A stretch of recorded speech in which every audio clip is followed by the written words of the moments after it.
আসসালামু আলাইকুম, আমি মমিনুর রহমান। আজকে আমরা আলোচনা করব এসএসসি 2026 হায়ার ম্যাথ এর ত্রিকোণমিতি এবং সম্ভাবনার এমসিকিউ নিয়ে।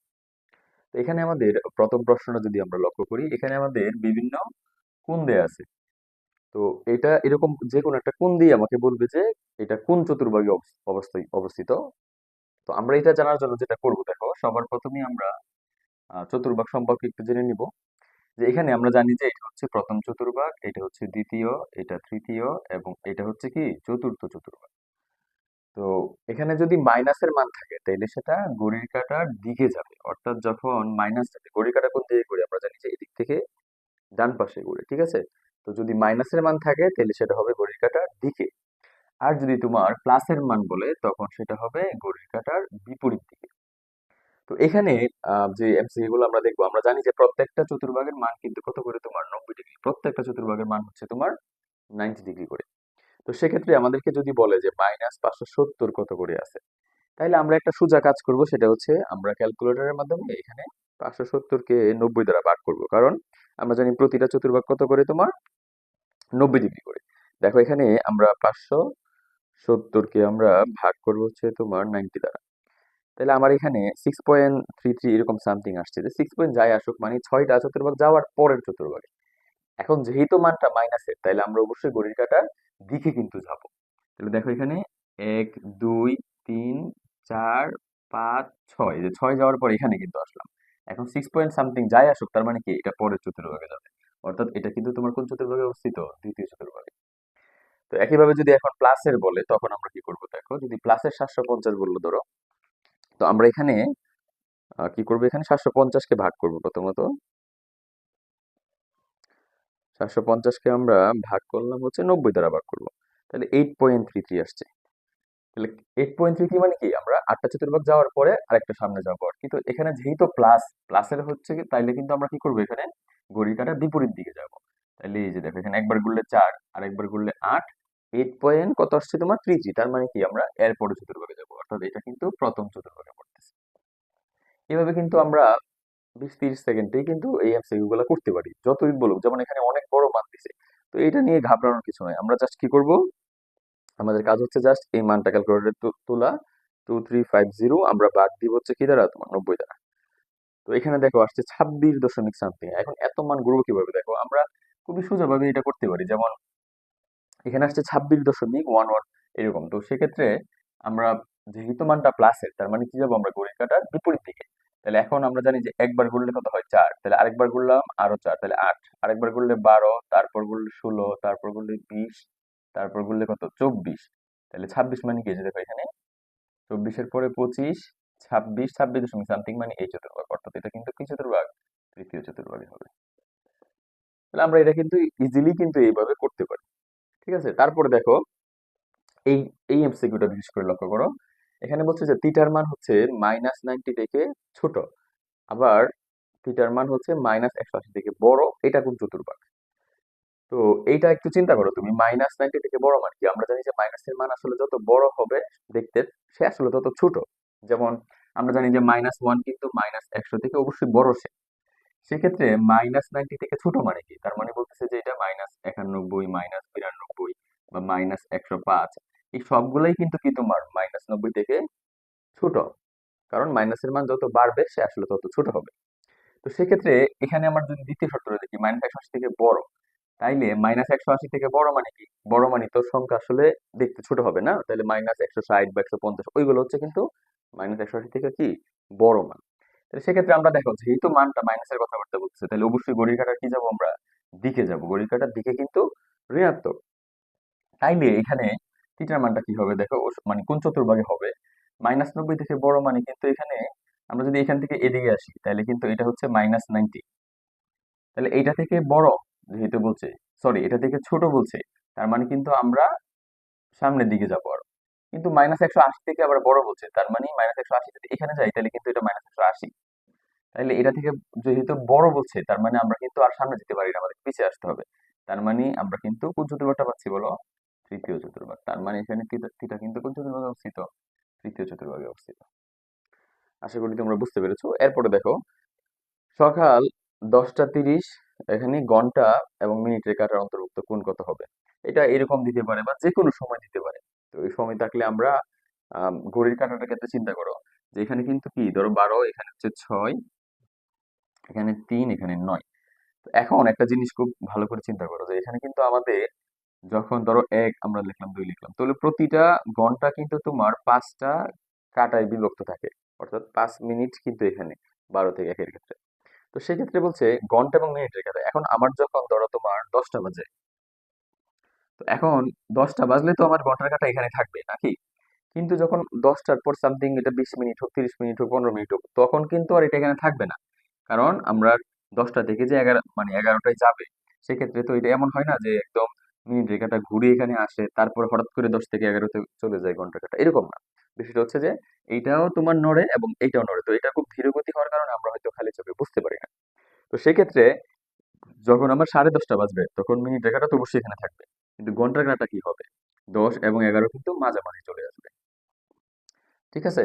এবং যদি 20 হয় তাহলে সেটা 5-এর 3 ভাগ যাবে আর কি তোমার, মানে 3 ভাগের 1 ভাগ যাবে। কারণ 20 মিনিট মানে কি 60 মিনিট মানে 1 ঘন্টা, তাইলে 20 মিনিট হচ্ছে 60-এর 3 ভাগের 1 ভাগ। তার মানে সেক্ষেত্রে 60 মিনিটের জন্যই তো 5টা করে যাবে ঘন্টার কাঁটাটা আমার, ঠিক না? সেক্ষেত্রে ওই আমরা 5 কে 3 দ্বারা ভাগ দিয়ে দিব। ঠিক আছে? তাইলে বের হয়ে যাবে যে ঘন্টার কাঁটাটা কতটুকু যাবে। তো এইটা আমার হচ্ছে মানে তোমার বোঝার জন্য বলা। কিন্তু আমরা জানি যে এটা কিন্তু সূত্রের সাহায্যে করা যায়। সূত্রটা কি বলতো? সূত্রটা হচ্ছে আমরা জানি যে 60 ইনটু আওয়ার মাইনাস হচ্ছে 11 ইনটু মিনিট বাই হচ্ছে তোমার 2। এবং এক্ষেত্রে আমরা মডুলাস দিয়ে করি কারণ ঋণাত্মক মান কোন তো হবে না এখানে। সেক্ষেত্রে আমাদের এটা দেখো আমরা কিভাবে করব, যেমন এখানে 10টা 30 বললো, তাহলে ঘন্টা তো আমাদের এখানে 30, সরি 10, ঘন্টা হচ্ছে 10 এবং 11 ইন্টু মিনিট, তাহলে মিনিট কত আমাদের এখানে? মিনিট কিন্তু 30 বাই হচ্ছে 2। তো এটা যদি আমরা একটু ক্যালকুলেটরে করি দেখো তাহলে কি আসতেছে আমাদের। তো এখানে আহ 60 থেকে 60 একটা শূন্য, তাহলে 600 আসতেছে। 30 এ গুণ দিলে 330 আসবে আমরা বুঝতে পারি, বাই হচ্ছে 2। তাহলে সেক্ষেত্রে তোমার 600 থেকে এটা বিয়োগ করলে, 330 বিয়োগ করলে 270 ভাগ হচ্ছে 2। এখন 270 ভাগ 2 হলে কত আসছে তোমার? 270 ভাগ হচ্ছে 2, সেক্ষেত্রে কিন্তু 135 ডিগ্রি আসতেছে। তার মানে তখন আমাদের কোণের মান কিন্তু কি হবে? 135 ডিগ্রি, অর্থাৎ সকাল 10:30টায় আমাদের ঘন্টার কাঁটা এবং মিনিটের কাঁটার মান হবে 135 ডিগ্রি। তো এভাবে কিন্তু আমরা এই অঙ্কগুলো করতে পারি। ধরো 9টা 20 বললো, তাহলে তুমি বসায় দাও 60 ইন্টু 9 মাইনাস হচ্ছে তোমার 11 ইন্টু 20/2। তাহলে 6 নং কত হয়? 54 মানে 540। 11 আর 20 গুণ দিলে কত হবে? 220 বাই হচ্ছে 2। মূলত দিতে হবে অবশ্যই। সেক্ষেত্রে আমরা 540 থেকে আমরা মাইনাস করবো হচ্ছে কত? 220। তো যাই আসছে 320 আসছে, ওকে আমরা ভাগ দিব হচ্ছে তোমার 2 দ্বারা, সেক্ষেত্রে 160। তার মানে তখন কিন্তু ঘড়ির কাঁটার মধ্যে ঘন্টা এবং মিনিটের কাঁটার পার্থক্য হবে কত ডিগ্রি? 160 ডিগ্রি। এইভাবে কিন্তু আমরা এই টাইপের এমসিকিউ গুলা করতে পারি। আচ্ছা, এরপরে আমরা আরো যদি দেখি, দেখো এখানে 50 ডিগ্রি কোণের পূরক কোণের বৃত্তীয় মান বলছে। তাইলে এখানে পূরক কোণ বলতে আমরা কি বুঝি? দুইটা কোণের যোগফল যদি কি হয় তোমার 90 ডিগ্রি হয়, তাহলে আমরা একটা অপরটাকে কি বলি? পূরক কোণ বলি। তাহলে 50-এর পূরক মানে কি? আমরা 90 থেকে 50 বিয়োগ করে দিব, তার মানে কত ডিগ্রির কথা বলতেছে? 40 ডিগ্রির কথা। যদি তোমার এখানে সম্পূরক বলে, তাইলে সম্পূরক বললে আমরা জানি দুইটা কোণের যোগফল যদি কি হয়? 180 হয়, তাহলে একটাকে আরেকটা কিন্তু সম্পূরক বলে। তাহলে কারো সম্পূরক বললেই আমরা 180 থেকে বিয়োগ করব, আর যদি পূরক বলে তাহলে 90 থেকে বিয়োগ করে দেবো, তাইলে কিন্তু আমরা পূরক কোণ পেয়ে যাবো। তাহলে 50-এর পূরক কত বললাম আমি? 40। এখন বলছে 40-এর বৃত্তীয় মান কত? আমরা জানি যে বৃত্তীয় মানকে আমরা কিসে প্রকাশ করতে হয়? রেডিয়ানে প্রকাশ করতে হয়। তার মানে এই যে পূরক কোণ হইলো 50-এর 40, ওকে জাস্ট আমরা রেডিয়ানে যদি নিতে চাই, আমরা জানি 1 ডিগ্রি সমান কত রেডিয়ান? পাই/180। তাহলে আমরা কিন্তু এটার সাথে পাই/180 গুণ করে দিলেই হবে। তো এখানে দেখো আমরা কি করে দিব, এখানে শুধু ক্যালকুলেটরে ভাগ করে দিব। তাইলে এটা তো 40 তো সবসময় উপরের সাথে গুণ হবে, তাহলে আমরা 40-এর সাথে গুণ করবো হচ্ছে তোমার কত? পায়ের মান 3.1416, 40 ইন্টু 3.1416 যাই আসছে আমরা ওটা বিয়োগ ভাগ করে দিব হচ্ছে তোমার 180 দ্বারা, তাহলে 0.6981। তো তোমার উত্তরে যেটা থাকে এত রেডিয়ান, হ্যাঁ। আর যদি উত্তরে দেখো যে তোমার এটা পাইটা রেখে দিছে, তাহলে তুমি পাই রেখে দিবা, এমনি কাটাকাটি করে ফেলবা, শূন্য শূন্য কাটা, 2 দিয়ে কাটলে এখানে হচ্ছে কত তোমার? 2 দুগুণে 4, 2 দিয়ে কাটলে 9। তার মানে কি হবে? 2 পাই/9। এরকম এত রেডিয়ানও হইতে পারে, আর দশমিকে গেলে এত রেডিয়ান। এইভাবে কিন্তু আমরা ক্যালকুলেটরে সহজেই কিন্তু যত ডিগ্রি বলুক বৃত্তীয় মান বের করা কিন্তু খুবই ইজি। আচ্ছা, তারপরের প্রশ্নটা দেখো, বলছে এখানে 450 কিলোমিটার দূরে পাহাড়ের উন্নতি কোণ হচ্ছে 7 মিনিট। আমরা জানি যে এক দাগ থাকলে আমরা মিনিট বলি, দুইটা যদি উপরে ড্যাশ থাকে তাহলে সেটা হচ্ছে সেকেন্ড। তো বলছে পাহাড়ের উচ্চতা কত। তাহলে এখানে আমরা পাহাড়ের কথা যদি একটু চিন্তা করি, দেখো এটা কিন্তু বৃত্তের সূত্র দিয়ে করতে হবে, অর্থাৎ s equal to r theta, এই সূত্র দিয়ে করতে হবে। উচ্চতা চাইছে তোমার এখানে, তার মানে কার মান চাইছে, এস এর মান নাকি আর এর মান। একটু দেখো এখানে আমরা যদি চিন্তা করি যে এখান থেকে একটা জায়গা থেকে তোমার, এটা হচ্ছে একটা পাহাড় ধরো, তো পাহাড় এটা, এটা থেকে তোমার হচ্ছে এতটুকু দূরে বলছে 450 কিলোমিটার, বলছে যে তোমার 7 মিনিট কোণ। তাহলে মনে করো তোমার যে এখানে উৎপন্ন কোণটা হচ্ছে 7 মিনিট। এখন তোমাকে পাহাড়ের উচ্চতা চাইছে, মানে কিন্তু এটা কি, এটা কিন্তু এস এর মান বলছে আমাদেরকে। ঠিক আছে, এটা তোমাকে বুঝে নিতে হবে। তাহলে এখন এস এর মান চাইলে আমার s equal to r theta, তাহলে আমরা আর তো তোমার কত ব্যাসার্ধ কত, এটা এটা কিন্তু ব্যাসার্ধ হবে। এখন নর্মালি উচ্চতাটা তো আমরা কিলোমিটার বের করি না, না আমরা দূরত্ব কিলোমিটার বের করি, উচ্চতা কিন্তু মিটার হলে সুবিধা। তাহলে সেক্ষেত্রে আমরা এটাকে কিন্তু আমরা কি করবো, কিলোমিটারটাকে আমরা 1000 দ্বারা গুণ দিয়ে দিব, তাহলে সে কিন্তু মিটারে চলে যাবে। তাহলে 450 থেকে 450, আর এখানে তিনটা শূন্য, তুমি ক্যালকুলেটরে করতে পারো। তো এখানে আর এর মান হচ্ছে এটা ইন্টু থিটা। তাইলে থিটা কি হবে দেখো, থিটার মান কিন্তু 7 মিনিট বলছে। এখন আমরা জানি যে তোমার থিটাকে কিন্তু কি করতে হয়, রেডিয়ানে নিয়ে করতে হয় এক্ষেত্রে, যেহেতু বৃত্তীয় কাজ করতেছি আমরা, সেই তো এখানে আমরা মিনিটটাকে যদি 60 দ্বারা ভাগ করি তাহলে কিন্তু সে কিসে চলে যাবে, ডিগ্রিতে। এখন বাকি রইলো তোমার হচ্ছে কি, সেটাকে আবার কি করতে হবে আমাকে, রেডিয়ানে। তাহলে আমরা আরো কি গুণ দিব, পাই বাই 180 দ্বারা।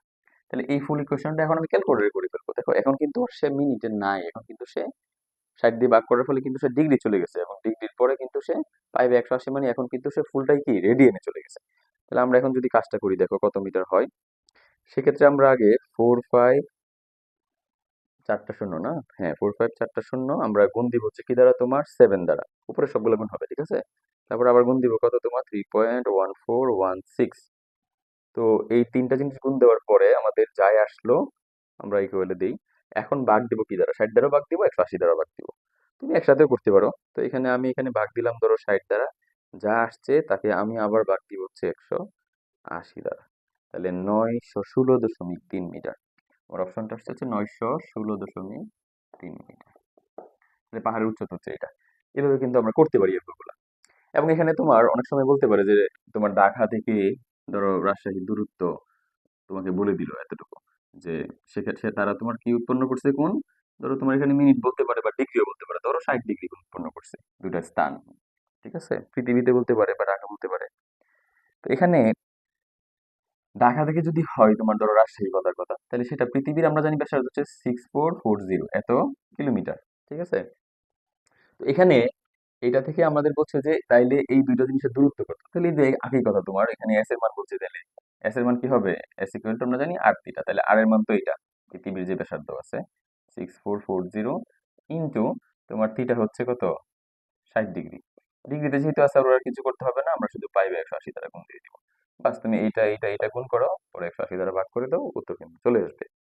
ঠিক আছে, এগুলো এমনিতে কিন্তু তোমার 8.1 কিন্তু গাণিতিক ভাবে সমাধান করা আছে। তো এটা এমসিকিউ করার ক্ষেত্রে আমরা শুধু শর্টকাট, শুধু ওই বিষয়টা বের করে ফেলবো, তাইলে হয়ে যাবে। আচ্ছা, এরপরে আসো এখানে দেখো কি বলছে আমাদের, যে sine theta equal to y by x হলে আমাকে টেন 3 পাই বাই 2 মাইনাস থিটার মান বলছে। আচ্ছা, এখানে একটু দেখো, তোমার তুমি জানো যে টেন মানে কি, সাইন মানে লম্ব বাই অতিভুজ, টেন মানে কিন্তু লম্ব বাই ভূমি।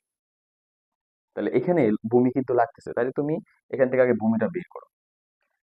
তাহলে আমি ধরো থিটা এখানে ধরলাম আপাতত, সেখানে লম্ব বাই অতিভুজ, তাহলে লম্ব হচ্ছে কিন্তু ওয়াই, অতিভুজ হচ্ছে এক্স। তাইলে ভূমিটা কি হবে বলো, আমরা জানি ভূমি সমান কি, অতিভুজ স্কোয়ার মাইনাস লম্ব স্কোয়ার। তাহলে এক্স স্কোয়ার মাইনাস কি, ওয়াই স্কোয়ার। এবং এটা তো আমার ভূমি স্কোয়ারের মান, তাহলে এটা বের করলে বা কি করতে হবে, এখানে রুট করতে হবে এখানে শুধু ভূমি চাইলে। তাহলে এটা হচ্ছে আমার ভূমি। আশা করি তুমি এই বিষয়গুলো জানো, হ্যাঁ পিথাগোরাস উপপাদ্যের সাহায্যে আমরা করছি আর কি।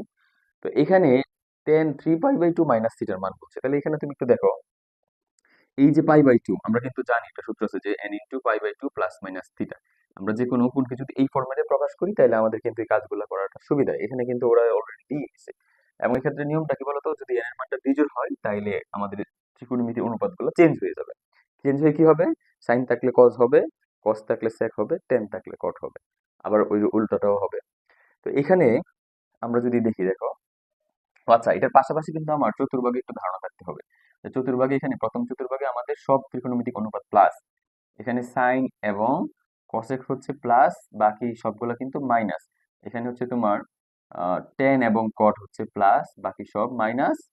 এখানে হচ্ছে তোমার কজ এবং সেক হচ্ছে প্লাস, বাকি সব কিন্তু কি মাইনাস। এটা একটু জেনে রাখবো আমরা। তাহলে এখানে দেখো, প্রথমত ওইটা বিজোড়, তাহলে কিন্তু চেঞ্জ হয়ে যেতেছে, তাহলে টেন চেঞ্জ হয়ে কিন্তু আমার অটোমেটিক কি হবে, এখানে কট হবে। তো এখন 3π/2 মানে কি, এখান থেকে দেখো তুমি, এখান থেকে 3π/2 মানে হচ্ছে আমরা এক, দুই, তিনটা গেলাম। তারপর এখানে বলতেছে মাইনাস থিটা। তাহলে মাইনাস থিটা মানে কি, মাইনাস থিটা মানে হচ্ছে মাইনাস, তো আমরা অপোজিটে আসবো, মানে ঘড়ি কাঁটার দিকে আসবো। তাহলে সেক্ষেত্রে কিন্তু এখানে আমরা ঘুরে ফিরে কিন্তু তৃতীয় চতুর্ভাগে থাকতেছি। আর তৃতীয় চতুর্ভাগে কিন্তু টেন এবং কতটা কি প্লাস, তার মানে এখানে কিন্তু আর মাইনাস চেঞ্জ হবে না, প্লাসই হবে। আচ্ছা, এখন এখানে কি থাকবে তাইলে, যে থিটা, আমরা জানি থিটাটা হবে, তাহলে থিটা তো থিটাই তোমার। এখন কট থিটার মান কত, আমরা জানি টেন মানে এটা লম্ব, লম্ব বাই ভূমি, তাহলে এটা উল্টে যাবে, মানে ভূমি বাই লম্ব। তার মানে এটা কিন্তু ভূমিকে তোমার √x² - y², আর লম্ব হচ্ছে কিন্তু কি ওয়াই। তাহলে এটার উত্তর কিন্তু এটা, অর্থাৎ এটার মান কিন্তু √x² - y² বাই শুধু ওয়াই। ঠিক আছে, তো এটা এইভাবে আমরা করতে পারি। এরপরে আসো, এখানে দেখো তোমার কি বলছে, যে সাইন স্কোয়ার 2π বাই হচ্ছে π/6। তো এখানে যদি আমি এখানে π/2 চিন্তা করি কথার কথা, তাহলে কিন্তু এখানে আসলে কি ছিল তোমার, এখানে 2 হইলো কেন, কারণ এখানে 4 ছিল, তখন আমরা এখানে কাটাকাটি করার পর কিন্তু এখানে 2 ছিল। তো এখানে 4 তাক 2 তাক, এটা তো জোড়, জোড় থাকলে তো আর চেঞ্জ হবে না। তো চেঞ্জ না হলে এখানে সাইন স্কোয়ারই থাকবে, মানে চেঞ্জ হইলো না। এখন 2π মানে কি, 2π মানে তো তোমার, আমরা জানি কয় চতুর্ভাগ যেতে হবে, 102, পায়ের মধ্যে 180 আমরা জানি, তাহলে 360। 360 মানে কিন্তু আমি এখান থেকে ঘুরে এখানে চলে আসবো। এখন মাইনাস সামথিং মানে কিন্তু আমরা এই চতুর্ভাগে আছি। তাহলে এই চতুর্ভাগে দেখো, এখানে এই চতুর্ভাগে কি তোমার, অল স্টুডেন্ট টেক কেয়ার, তাহলে এখানে কসটা কিন্তু কি তোমার এখানে ধনাত্মক, এবং সেক ধনাত্মক, কিন্তু এই সাইন কিন্তু ঋণাত্মক। তো এখানে মাইনাস আসবে, মাইনাসে π/6। তো এই স্কোয়ারটাকে যদি আমরা একদম একসাথে ব্র্যাকেট দিয়ে উপরে দিয়ে দিই, তাহলে আমাদের জন্য সুবিধা। তাহলে এখন সুবিধা হচ্ছে কি, এখানে মাইনাস থাকলেও প্লাস আসবে, প্লাস থাকলেও প্লাস আসবে, সেক্ষেত্রে কিন্তু আমরা সাইন স্কোয়ার π/6 দিতে পারি। কারণ π/6 মানে কত, 180 কে 6 দ্বারা ভাগ করলে 30, তাহলে সাইন 30 মান কত বলো, সাইন 30 মান হচ্ছে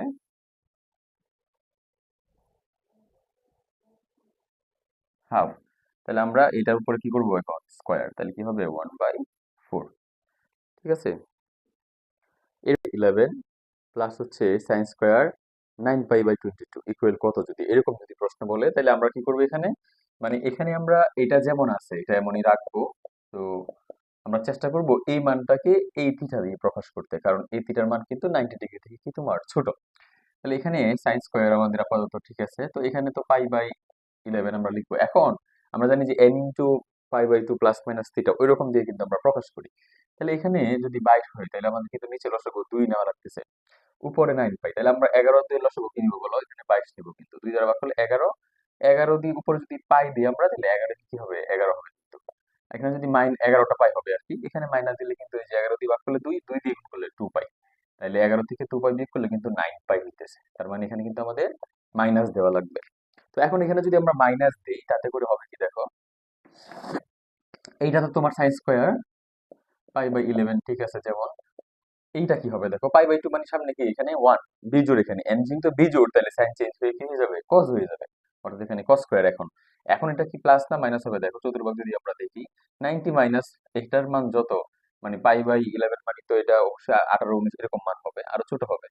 তো সেক্ষেত্রে এটা কিন্তু 90 ডিগ্রি এখানে আসলে, এরপরে আবার মাইনাস মানে কিন্তু প্রথম চতুর্ভাগে, তার মানে এখানে সবই প্লাস, cos প্লাস, তাহলে এখানে কিন্তু π/11 থিটা থাকতেছে। এখন দেখো এটা যেমন এটা এমন, তাহলে এখানে sine square theta plus cos square theta equal two আমরা কি লিখতে পারি, 1 লিখতে পারি। তার মানে এটার মান কিন্তু 1। ঠিক আছে, কত সোজা, আমরা এইভাবে থিটার মান যদি বলে তা আমরা বের করে ফেলবো। এখন এরপরে আসো কি বলছে দেখো, একটি চাকা এত কিলোমিটার পথ যেতে এতবার ঘুরে। তো দেখো, চাকার কাহিনীর ক্ষেত্রে চাকাটা যখন ঘুরে, তো চাকা ঘোরার সময় কিন্তু তার এই যে পরিধি, সে কিন্তু মাটির সাথে কামড়ায় কামড়ায় যাবে, তার মানে কি, তার পরিধি সমান দূরত্ব সে যাবে, একবার ঘুরলে তার পরিধি সমান যাবে। এখন 50 বার ঘুরে মানে কি, তার মানে কি 50টা পরিধি যেতেছে, আমরা জানি পরিধি সূত্র হচ্ছে 2πr। তাহলে 50 বার ঘুরে মানে 50টা পরিধি যেতেছে, তাইলে সে কতটুকু যেতে পেরেছে, 1.75 কিলোমিটার। তো তোমার অপশন যদি কিলোমিটার থাকে তাহলে কিলোমিটার, আর যদি মিটারে থাকে তাহলে তুমি মিটারে নিয়ে যাবা। ঠিক আছে, তোমাকে কিন্তু ব্যাস বলছে, আমরা জানি ব্যাস মানে কি, আর ব্যাস মানে হচ্ছে কিন্তু এই যে 2r। তো এক্ষেত্রে ব্যাস যেহেতু 2r, তাহলে আমরা এখানে পাই এবং 50 গুণ দিব, দিয়ে ওই দিক দিয়ে নিয়ে যাবো। তো এখানে 2r যদি থাকে, আর এটাকে আমি যদি মিটারে অপশনে মিটারে থাকে তাহলে মিটারে নিবা, তাহলে এটাকে 1000 কিলোমিটারকে আমরা 1000 দ্বারা গুণ দিলে মিটারে চলে যাবে, সেক্ষেত্রে কিন্তু 1750 মিটার হবে। আর এই যে 50 আর পাই এই দুইটা কিন্তু এখানে গুণ আকারে আছে, তাহলে এখানে 50 এবং পাই হচ্ছে কি আকারে হবে, ভাগ আকারে। তারপর আমরা 1750-কে 50 দ্বারা ভাগ করব, তারপর আবার পায়ের মান 3.146 ওইটা দ্বারা ভাগ করে দিব, তাইলে কিন্তু আমাদের 2r বের হয়ে যাবে, অর্থাৎ এখানে ব্যাসার্ধ বের হয়ে যাবে। আমি একটু দেখাই তোমাদেরকে, দেখো এখানে আমরা ক্যালকুলেটরে যদি দেখি, তাহলে আমরা প্রথমে 1750 যেটা আছে, আচ্ছা এখানে 1.75 একে আমরা কিন্তু গুণ দিলাম কি দ্বারা, 1000 দ্বারা, তাহলে 1750। এখন ওরে ভাগ দিব কি দ্বারা, একবার 50 দ্বারা, তারপরে আবার ভাগ দিব হচ্ছে তোমার পাই মানে 3.1416 দ্বারা, তাহলে 11.14। তাহলে এটা এই যে 2r সমান কিন্তু কি আসতেছে, 11.14 আসতেছে। তো এরকম ভাবে কিন্তু আমরা সহজে কিন্তু ব্যাস বের করতে পারি। আর যদি ব্যাসার্ধ বলে তাইলে আবার এই 2 দ্বারা ভাগ করে দিব, তাইলে তো ব্যাসার্ধ হয়ে যাবে। ক্ষেত্রফল বললে আমরা এখানে আর এর মানটা বের করে তারপরে পাই স্কয়ার অর্থাৎ ক্ষেত্রফলের সূত্র ফেলে দিব। তাহলে এই টাইপের অঙ্কগুলো আশা করি আমরা করতে পারবো। আচ্ছা এরপরে দেখো আমরা এখন একটু সম্ভাবনা থেকে যদি দেখি, সম্ভাবনার মধ্যে তোমার প্রথম যদি আমরা শুরু করি, দেখো সম্ভাবনার সূত্র কি, যে কোনো কিছুর পসিবিলিটি মানে হচ্ছে তোমার উপরে হচ্ছে অনুকূল ফলাফল এবং নিচে হচ্ছে কি তোমার সমগ্র ফলাফল, এটা আমরা জানি, অনুকূল ফলাফল বাই সমগ্র ফলাফল। তো এখান থেকে কি কি আসতে পারে, দেখো এখান থেকে প্রশ্নগুলো এরকম বলতে পারে, যেমন তোমার ধরো তোমাকে বললো যে একটি ছক্কা নিক্ষেপ করলা, তো ছক্কা নিক্ষেপ করলে সেখানে বললো তোমার যে ধরো আমরা ছক্কা নিক্ষেপ করি, যে তাহলে ছক্কার মধ্যে আমরা জানি কি আছে, ছক্কার মধ্যে কিন্তু 1 থেকে 6 পর্যন্ত কিন্তু তোমার হচ্ছে কি থাকে, পৃষ্ঠ থাকে, তাহলে সেখানে 1 থেকে 6 পর্যন্ত যে কোনো কিছু আসতে পারে। তাহলে একটা যদি আমরা একবার যদি একটা ছক্কা নিক্ষেপ করি মনে করো, তাহলে সেক্ষেত্রে কি হবে, সেক্ষেত্রে তোমাকে কি কি প্রশ্ন করতে পারে, তোমাকে বলতে পারে যে জোড় সংখ্যা আসার সম্ভাবনা অথবা বিজোড় আসার সম্ভাবনা একবার নিক্ষেপ করলো আর কি। তো সেক্ষেত্রে নমুনা কিন্তু কয়টা, এখানে 6টা কিন্তু, তাহলে সমগ্র ফলাফল হচ্ছে 6। এখন যদি জোড়ের কথা বলে তাহলে জোড় কয়টা আছে, দেখো এখানে জোড় আছে 3টা, তার মানে অনুকূল হচ্ছে 3 তোমার, তাহলে 3/6, তার মানে পসিবিলিটি অফ জোড় সংখ্যা আসার সম্ভাবনা কিন্তু 3/6, কাটাকাটি করো 3 দোকানে যায়, তার মানে হাফ। আবার যদি বেজোড় বলে সেক্ষেত্রেও কিন্তু 3টা, তো ওইভাবে করবা। আচ্ছা এখান থেকে একটু স্ট্যান্ডার্ড প্রশ্ন যদি করে তাহলে আমাদের কি করতে পারে, দেখো আমাদেরকে বলতে পারে তোমার এরকম, দেখা যায় এই কথাগুলো একটু জরুরি বুঝো, আমি একটু লিখে দিই তোমাদের। যদি বলে 2 অথবা 3 দ্বারা বিভাজ্য, এরকম আসার কোনো সম্ভাবনা কত, অথবা বললো 2 এবং 3 দ্বারা বিভাজ্য, এই দুইটা কথার মধ্যে কিন্তু পার্থক্য আছে। দেখো আমরা জানি যে এবং আর অথবার পার্থক্যটা কি, দেখো অথবা মানে কি, অথবা মানে 2 দ্বারা বিভাজ্য গেলেও নিতে হবে, 3 দ্বারা গেলেও নিতে হবে, মানে যে কোনো একটা দ্বারা বাদ করা গেলেই তারা কি করতে হবে, নিতে হবে। আর 2 এবং 3 মানে কি, এবং কথার মানে হচ্ছে দুইটা দ্বারাই বিভাজ্য নিতে হবে, যেমন 2 দ্বারা যদি বিভাজ্য যায় কিন্তু 3 দ্বারা গেল না, অথবা 3 দ্বারা বিভাজ্য গেল কিন্তু 2 দ্বারা গেল না, সেক্ষেত্রে তুমি নিতে পারবে না, কারণ এবং মানে হচ্ছে তোমাকে দুইটা শর্তই মানতে হবে। আর অথবা মানে কি, যে কোনো একটা মানলে কিন্তু তুমি তারে অনুকূলে নিতে হবে, ঠিক আছে, এই কথাটা আমরা মাথায় রাখবো। সেক্ষেত্রে 2 এবং 3 দ্বারা বিভাজ্য মানে কি, তার মানে 2 দ্বারা তো ওরে বিভাজ্য যায়, ওরে আবার 3 দ্বারা যায়, ওরে 2 দ্বারা যায়, ওরে 3 দ্বারা যায়, তার মানে কয়টা অনুকূল পাইতেছো তুমি, 4টা কিন্তু, কারণ আমরা বললাম অথবা মানে যে কোনো একটা শর্ত মানলেই হবে। তাহলে এখানে অনুকূল ফলাফল হচ্ছে কি তোমার 4, আর সমগ্র থেকে 6, কাটাকাটি করলে 2 দুগুণে 4, 3 দুগুণে 6, মানে 3/2 এইটা। এখন যদি আমরা নিচেরটা দেখি, 2 এবং 3 দ্বারা বিভাজ্য, এবং কথাটা যদি আসে তাইলে আমরা কি দেখবো, দেখো এবং কথাটা আসলে আমরা বলছি যে দুইটাকেই মানে দুইটা শর্তই মানতে হবে তোমাকে, তাহলে ও 2 দ্বারা বিভাজ্য যায় কিন্তু ও তো 3 দ্বারা বিভাজ্য না, ও আবার 2 দ্বারা 3 দ্বারা যায় কিন্তু ও 2 দ্বারা না, ও 2 দ্বারা গেলে 3 দ্বারা না, একমাত্র 6 আছে যেটাকে তোমার 3 দ্বারাও ভাগ করা যায় এবং তোমার হচ্ছে কি করা যায়, 2 দ্বারাও ভাগ করা যায়। তার মানে এটার অপশন কিন্তু, এটার অনুকূল ফলাফল কিন্তু কি হবে, শুধুমাত্র 6। 6 মানে কি, এখানে কয়টা নমুনা কিন্তু একটা, তাহলে এখানে অনুকূল ফলাফল 1, আর এখানে তোমার সমগ্র তো 6 ছিল ছক্কার ক্ষেত্রে, তো সেক্ষেত্রে 1/6। আশা করি তোমরা এবং অতবার এই বিষয়টা বুঝতে পেরেছো। হ্যাঁ, এখান থেকে কিন্তু এমসিকিউ আসতে পারে, খুব খেয়াল রাখবা তুমি যেন এগুলো আমরা পারি। তো এটা তো ছক্কার কথা বললাম, সংখ্যা দিয়েও আসতে পারে। হ্যাঁ, যেমন বললো তোমার যে 1 থেকে 19 পর্যন্ত সংখ্যা, এই সংখ্যাগুলোর মধ্যে 2 এবং 3 দ্বারা বিভাজ্য, তার মানে আমরা এমন সংখ্যাগুলো নিতে হবে, যেমন 1 থেকে 19 পর্যন্ত সংখ্যা কয়টা তোমার, দেখো আমরা যদি গুনি 1 2 3 4 5 6 7 8 9 10 11 12 13 14 15 16 17 18 19, তাহলে এখানে কিন্তু 19টা সংখ্যা আমরা পেয়েছি, তাহলে সমগ্র ফলাফল হচ্ছে কয়টি তোমার, 19টি। এখন তোমার অনুকূল কি, যেমন তোমাকে যদি বলে, মানে এটা বিভিন্ন ভাবে বলতে পারে, যদি শুধু 2 দ্বারা বিভাজ্য বলে তাহলে কি একে হবে যে 2 4 6, অর্থাৎ জোড় যেগুলো আছে আর কি তোমার 8, তারপরে 10 12 14 16 18, 1 2 3 4 5 6 7 8 9টা, তাহলে 9/19। ঠিক আছে। আর যদি বিজোড় সংখ্যা আসার অনুকূল সম্ভাবনা বলে, তাহলে বিজোড় সংখ্যাগুলো লিখে বিজোড় সংখ্যা যতগুলো এই সংখ্যা উপরে মানে অনুকূলটা উপরে আর সমগ্র ফলাফল নিচে। এখন যদি 2 এবং বলে 3 দ্বারা বিভাজ্য, তার মানে 2 দ্বারা বিভাজ্য যাইতে হবে, 3 দ্বারা যাইতে হবে। তাইলে এরকম সংখ্যা কি কি আছে? যেমন 6, দেখো 6 কিন্তু তোমার কি করা যায়? 3 দ্বারা যায়। তো আমরা এখানে 2 দ্বারা তো সব জোড়াই যাবে আমরা জানি। 3 এর গুলো একটু বের করবো। তাহলে 3 একে 3, তারপরে 6, তারপরে 9 12, তারপর হচ্ছে 3 5 15, 3 6 18। এই হচ্ছে 3 দ্বারা। তাহলে এখানে 3 দ্বারা যাবে এবং 2 দ্বারা যায় কারা? দেখো এই যে এইটা 3 এবং 2 দ্বারা যেতেছে, এর 3 এবং 2 দ্বারা এবং এইটা। তার মানে অনুকূল ফলাফল কিন্তু 3। তখন এইটা যদি আমাকে বলে যে 1 থেকে 19 পর্যন্ত সংখ্যাগুলোর মধ্যে 2 এবং 3 দ্বারা বিভাজ্য। তো 2 এবং 3 দ্বারা যদি বিভাজ্য এই কথাটা যদি বলে, তাইলে কিন্তু আমাদের কি হবে? ওইটার পসিবিলিটিটা কি হবে বলো তো? এটার পসিবিলিটি হবে হচ্ছে তোমার অনুকূল হচ্ছে কয়টা? আমাদের এখানে 3টা পাইলাম আমরা মাত্র, এবং নিচে হচ্ছে 19, তার মানে 3/19। ঠিক আছে, এরকম। তো এখান থেকে এই প্রশ্নগুলো আসলে আমরা আশা করি পারবো। তারপরে দেখো যে কোনো কিছুর পসিবিলিটি কিরকম, এটার পসিবিলিটি সীমাটা কি? সীমাটা হচ্ছে 0 থেকে বড় বা সমান এবং 1 থেকে ছোট বা সমান। এটা এমসিকিউ আকারে আসতে পারে। তো এটা খেয়াল রাখবো আমরা। এবং এটা কিভাবে হইলো? তুমি অনেকেই প্যাচ লাগে যে এখানে কি নট আছে কিনা, বা এখানে কি শুধু গ্রেটার দেন এরকম কিনা। তো এটা একটু আমি তোমাকে উদাহরণ দিয়ে বুঝাই। মনে করো তুমি কিছু একটা পরীক্ষা তোমার করতেছি আমরা, তো সেক্ষেত্রে আমরা যা চাচ্ছি সবগুলো আমার অনুকূল। যেমন 1 থেকে 6 আমার এখন যে কোনোটা ছক্কা নিক্ষেপ করতেছি, অথবা ধরো তুমি পয়সা নিক্ষেপ করতেছি, আমরা সেক্ষেত্রে হেড এবং টেল, হ্যাঁ, টস করতেছি। তো হেড অথবা টেল আমার যে কোনো একটা আসলে হবে, মানে পিচের অবস্থা এমন যে আমি ব্যাটিং পাইলেও সমস্যা নেই, বোলিং পাইলেও সমস্যা নেই, তাহলে আমি হেড টেল বললাম। তার মানে এখানে একবার মুদ্রা নিক্ষেপ করলে কি আসতে পারে? দুইটা জিনিস আসতে পারে, হেড আর টেল। আমরা যদি একটার মুদ্রা নিক্ষেপ করি তাইলে কিন্তু হেড বা টেল আসতে পারে, মানে এখানে নমুনা কিন্তু কয়টা? দুইটা। এখন আমার যদি এমন হয় যে দুইটা থেকে যে কোনো একটা মানে অনুকূল, আমার হেড এলেও চলবে, টেল আসলেও চলবে, সেক্ষেত্রে কিন্তু সেক্ষেত্রে অনুকূল কত? তোমার সবগুলোই অনুকূল, মানে সমগ্র ফলাফল যা অনুকূলতা, তখন কাটাকাটি করলে কত? 1। তো এর চেয়ে বড় মান কিন্তু আসা সম্ভব না, কারণ তুমি যা চাইতেছো ওই নমুনা বিন্দু, সকল নমুনা বিন্দু থেকে তোমার সবগুলাই তোমার অনুকূল হইতে পারে, এর চেয়ে বেশি তোর অনুকূল হইতে পারবে না।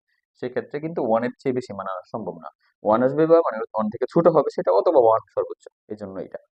আবার ধরো তুমি যেটা চাচ্ছ, ধরো তুমি ছক্কা নিক্ষেপ করলে, তুমি বললে যে আমার এখন 8 দরকার কোনো কারণে, কথার কথা।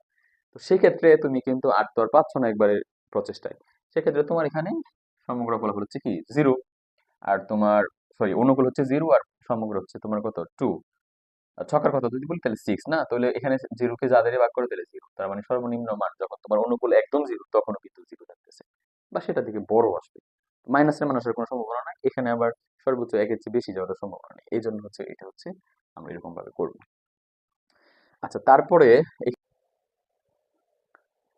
আচ্ছা, এখানে আর কি কি টাইপের প্রশ্ন আসতে পারে? দেখো আমরা যদি দেখি এখানে, তোমার মনে করো যে তোমাকে বললো যে একটি থলিতে লাল বল আছে তোমার ধরো 5টি, তারপরে সাদা বল আছে ধরো 9টি, এবং কালো বল ধরো সাপোজ আছে তোমার হচ্ছে 12টি। তো এক্ষেত্রে তোমাকে কি বলতে পারে? তোমাকে বলতে পারে যে একবারের প্রচেষ্টায় সাদা আসার সম্ভাবনা কত। তাহলে এখানে তোমার সমগ্র ফলাফল আগে বের করো। তাইলে আমাদের এই যে 5 9 এবং 12 আমরা যোগ করে দিব। তাইলে 9 আর 12 হচ্ছে তোমার কত বলো? 21, 21 আর 5 কত? 26। তাহলে এখানে কিন্তু 26 আসতেছে আমাদের। এখন এখানে যদি তোমার সাদা বলে, তাহলে মানে কি অনুকূল কয়টা? সাদা কয়টা আছে? 9টা। তাহলে 9 উপরে 26 কিন্তু নিচে, এটাই কিন্তু হয়ে যাবে। এখন কাটাকাটি গেলে তুমি করবে, না গেলে এভাবে রেখে দিব আমরা। যদি কালোর বলো, তাহলে কালো বললে তোমার কালো হচ্ছে 12, আর হচ্ছে তোমার সমগ্র তো 26। তার মানে এত, এবং কাটাকাটি গেলে তোমার 2 দিয়ে কাটলে 6, 2 দিয়ে কাটলে 13, তার মানে 6/13। এইরকম, অর্থাৎ এখান থেকে যেমন প্রশ্নই বলুক আমরা আশা করি পারবো। আচ্ছা, যদি এখানে 9 বলে, যেমন একবার প্রচেষ্টা, সেটা বলটা লাল হবে না। আগে তুমি লালের সম্ভাবনা বের করো। তা লাল কত?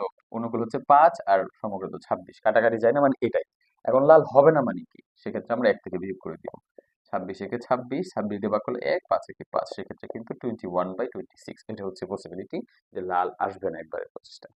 আর যদি পর পর বলে যে আমরা প্রতিস্থাপন না করে পর পর দুইটা বল তুলবো, সেক্ষেত্রে সাদা হবে। তো প্রথমবার যখন তুলবা তুমি, তখন কিন্তু তোমার সমগ্র ফলাফল 26টা, সাদা আছে 9টা।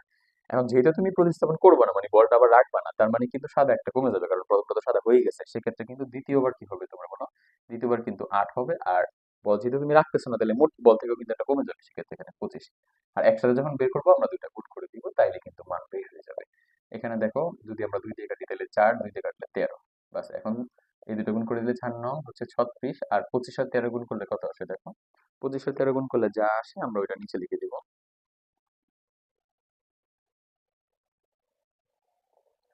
25 ভাগ হচ্ছে 13, ও সরি গুণ দিব আমরা। 25 গুণ হচ্ছে 13, তাহলে 325, প্লাস নিচে আমরা 325 লিখে দিব। এই হচ্ছে বিষয়। তো এরকম সাদা কালো বলের ক্ষেত্রে যদি বলে তাহলে আশা করি আমরা এই বিষয়গুলো পারবো। তারপরে তোমার কি বলতে পারে, ধরো দুইটা ছক্কা, দুইটা মুদ্রা, এরকম বলতে পারে। অথবা তোমার, ধরো আমরা দুইটা মুদ্রা দিয়ে একটু দেখি। তো বললো যে দুইটা মুদ্রা নিক্ষেপ করা হলো, তার মানে কি প্রথম ক্ষেত্রে মুদ্রার ক্ষেত্রে কি আসবে বলো, হেড আবার টেল। আবার দ্বিতীয়বার নিক্ষেপ মানে কি, এখানে হেড টেল, আবার এখান থেকেও কি আসবে তোমার হেড টেল। তো সেক্ষেত্রে আমাদের নমুনা বিন্দুগুলো কি হবে দেখো, এখানে এইচ এইচ, এখানে কি হবে তোমার এইচ টি, তারপরে তোমার টি এইচ, তারপর হচ্ছে টিটি। এটা হচ্ছে তোমার নমুনা ক্ষেত্র, আমরা সেকেন্ড ব্র্যাকেট দিয়ে প্রকাশ করব। আর এই প্রত্যেকটা হচ্ছে কি তোমার নমুনা বিন্দু। তাহলে নমুনা ক্ষেত্রের মধ্যে আমার সমগ্র ফলাফল কয়টা আসছে, 4টা। এখন আমাকে কি কি বলতে পারে, এখানে বলতে পারে যে যে হেড অপেক্ষা টেল বেশি, এরকম। তাহলে এটা কিন্তু কয়টা হেড অপেক্ষা টেল বেশি কি, মানে এখানে এইচ এর সমান, এখানেও সমান। এখানে তো দুইটা এইচ টেল নাই তোমার। তো এখানে তো একটা এইচ একটা টি, এখানেও একটা এইচ একটা টি, তো এটা না, এখানে দেখো একমাত্র হেডের থেকে টেল বেশি, কারণ এখানে হেড নাই, টেল আছে কয়টা, দুইটা। তার মানে এখানে কয়টা বিন্দু এরকম পাইছি যে হেডের থেকে টেল বেশি আছে, একটা, তার মানে কিন্তু 1/4। ঠিক আছে। অথবা যদি বলে যে উভয় ক্ষেত্রেই হেড আসার সম্ভাবনা, তার মানে কিন্তু এই যে এখানে একটাই আছে যে উভয় ক্ষেত্রে এইচ আসছে, সেক্ষেত্রে এক হচ্ছে উপরে, চার হচ্ছে নিচে। এটা কিন্তু এরকম ভাবে আমরা করতে পারি। ঠিক আছে। তারপরে এখানে আমাদের এই টাইপের প্রশ্নগুলো এখান থেকে আসতে পারে।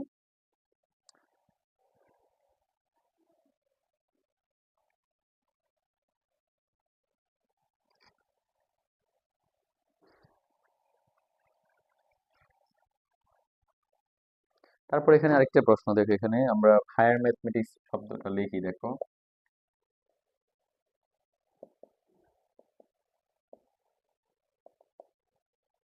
তো বললো যে হায়ার ম্যাথমেটিক্স শব্দটা আমরা কি করলাম, আমরা এখানে প্রত্যেকটা অক্ষরকে কোনো একটা তোমার বাক্সে রাখলাম মনে করো।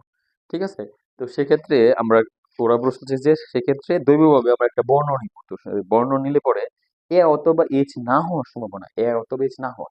তাহলে এখানে তোমার সমগ্র ফলাফল কি দেখো তো, এখানে এইচ 1 2 3 4 5 6 7 8 9 10 11 12 13 14 15 16 17। তার মানে কিন্তু এখানে আমার সমগ্র ফলাফল 17টা, কারণ এখানে 17টা কি আছে তোমার আলাদা আলাদা ভাবে কিন্তু মানে তোমার অক্ষর বা বর্ণ রয়েছে। তো এখন ওরা বলছে কি যে একবার আমরা একটা বর্ণ নিব, তো সেই বর্ণটা এ অথবা এইচ না হওয়ার সম্ভাবনা। তাহলে আমরা আগে এ অথবা এইচ হওয়ার সম্ভাবনাটা বের করি। অথবা মানে কি, যে কোনো একটা শর্ত মানলেই হবে। তাহলে সেক্ষেত্রে আমরা এও নিব, আবার কি নিব বলো, এইচও নিব। তাহলে এ এর এইচ কোথায় আছে, যেমন এখানে একটা আছে, এই যে দুইটা, তিনটা, চারটা, পাঁচটা, আচ্ছা আর নাই। তাহলে এখানে কত তোমার এ বা এইচ, এ অথবা এইচ হওয়ার সম্ভাবনা কত বলো, এখানে 5টা অনুকূল ফলাফল, তার মানে 5/70। তো এটা যদি বলো তো এটা, আর যদি বলো যে এ অথবা এইচ না হওয়ার সম্ভাবনা, না হওয়া মানে কি, এক থেকে তুমি কি করে দিবে, এটা মাইনাস করে দিবা। 17 নিচে, 17 থেকে 17 মাইনাস এখানে 5, তাহলে 12/17। তো এইভাবে কিন্তু খুব সহজেই আমরা এই সমাধানগুলো করতে পারি। ধন্যবাদ সবাইকে, আশা করি তোমাদের জন্য এই ভিডিওটা একটু হলেও উপকারী হবে। আসসালামু আলাইকুম ওয়া রাহমাতুল্লাহি ওয়া বারাকাতুহু।